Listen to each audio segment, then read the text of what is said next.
Welcome to unique classes. నేను మీ మేఘనా మహేందర్ రెడ్డి. దక్షిణ భారతదేశ చరిత్రలో ఒకే ఒక లేడీ చక్రవర్తిని. ధైర్యం, పరిపాలన, యుద్ధతంత్రం, ప్రజాసేవ అన్నింటి సమ్మేళనంగా నిలిచిన మహారాణిని. కాకతీయ సామ్రాజ్యాన్ని శిఖరానికి తీసుకెళ్లిన రుద్రమదేవి. ఈ రోజు ఆమె జీవితం, ఆమె శౌర్యం, ఆమె వారసత్వం గురించి తెలుసుకుందాం. గణపతిదేవుడు మరియు సోమాంబ దంపతులకు పుట్టిన ఈ చిన్నారి భవిష్యత్తులో చరిత్రను మార్చబోతుందంటూ అప్పుడే రాజ జ్యోతిష్కులు చెప్పారట. అభిరుచి, అర్ధశక్తి, అచంచల ధైర్యం, చిన్నప్పటినుండే ఈ లక్షణాలు రుద్రమలో కనిపించేవి. సామ్రాజ్యంలోని పెద్దలందరూ ఒకే ఆలోచనపై అంగీకరించారు. రాజ్యానికి స్థిరత్వం కావాలి. అందుకే చిన్న రుద్రమను రుద్రదేవ మహారాజుగా ప్రకటించారు.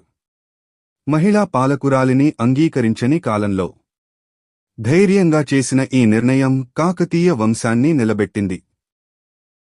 రుద్రమ ఎదిగే లోపు ఆమెకు మార్గదర్శి అయ్యారు గురువు విశ్వేశ్వర శివాచార్యులు.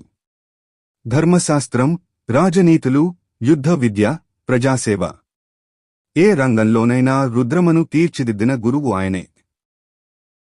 గుర్రపు స్వారీలో వేగం, విలువిద్యలో నైపుణ్యం, ఖడ్గ విద్యలో ధైర్యం, అన్నింటిలోనూ రాజకుమారుడు రుద్రదేవగా ఎదిగిన ఈ యువరాణి చూడగానే సేనాధిపతులు ఆశ్చర్యపోయేవారు. కాలం మారింది. గణపతిదేవుడు మరణించగా సామ్రాజ్యం కోసం ఎదురుచూస్తున్న ఎంతోమంది కళ్ళు ఒకే వ్యక్తిపై నిలిచాయి. రుద్రమదేవి తన ప్రతిభతో, తన కీర్తితో, తన ప్రజాసేవతో ఆమె ఆంధ్ర మహారాజ్ఞిగా అవతరించింది. కాని అందరూ సంతోషించలేదు. రాణి పరిపాలనను అంగీకరించని సవతి కుమారులు హరహర, మురారిదేవులు తిరుగుబాటు చేశారు. కాకతీయ సామ్రాజ్య స్థిరత్వానికి పెద్ద సవాలు ఏర్పడింది. కాని రుద్రమ ఏనాడూ ఒంటరిగా లేదు. రేచర్ల ప్రసాదాదిత్యుడు, కాయస్థ జన్నిగదేవుడు, అతని సోదరుడు గోన గన్నారెడ్డి, ఈ ముగ్గురు వీరులు రుద్రమకు గోడలా నిలిచారు.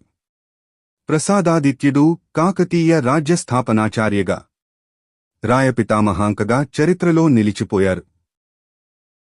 రుద్రమ సైన్యం మరియు తిరుగుబాటు సేన మధ్య జరిగిన యుద్ధం కాకతీయ చరిత్రలో అత్యంత ఉద్విగ్న క్షణం. యుద్ధభూమిలో రుద్రమ ఖడ్గం మెరుస్తూ ముందుకు దూసుకెళ్లింది. చివరికి తిరుగుబాటు అణచివేయబడింది. మరలా సామ్రాజ్యంలో శాంతి నెలకొంది. అంతర్గత శాంతి వచ్చినా బాహ్య శత్రువులు ఆగలేదు. తూర్పుగంగ నరసింహదేవుడు వేంగి ప్రాంతాన్ని ఆక్రమించాడు. దాక్షారామ శాసనం క్రీశ 1262 ఈ కాలంలోని రాజకీయ ఉద్రిక్తతలను స్పష్టంగా చెబుతుంది. అలాగే యాదవరాజు మహాదేవుడు సైన్యాన్ని ఓరుగల్లుపైకి పంపించాడు. కాని రుద్రమదేవి రక్షణ వ్యవస్థ అంత బలంగా ఉండేది. ఆమె పాలనలో ఎవ్వరూ వారంగల్ను దాటలేకపోయారు. కేవలం యుద్ధరంగంలోనే కాదు, పరిపాలనలో కూడా రుద్రమదేవి ఒక గ్రేట్ అడ్మినిస్ట్రేటర్.